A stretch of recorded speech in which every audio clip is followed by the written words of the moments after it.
And that's why I think that there are three big factors that exist today that did not exist since the 30s, that are those things that create those fissures.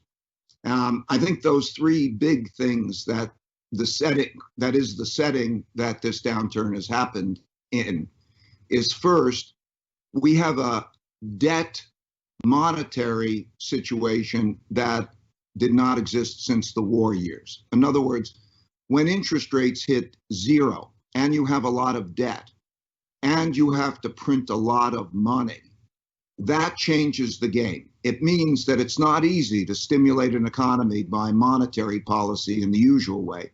And you have to deal with the debts, and you're in a debt monetization mode. So that's one factor that you have to go back to the 30s.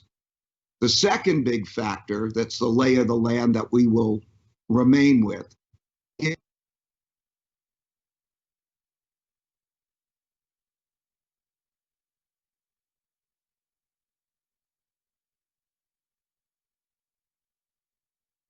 gap between socialism and capitalism and Republicans and Democrats and so on.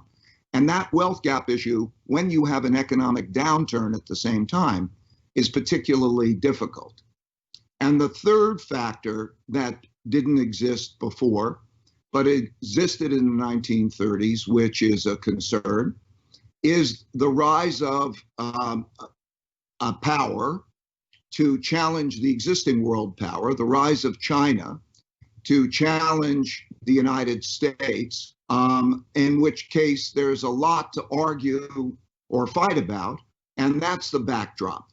So a downturn would have come from one reason or another. They always come. And those structural issues are the big important issues. And the 1930s gives a good case if we look at those.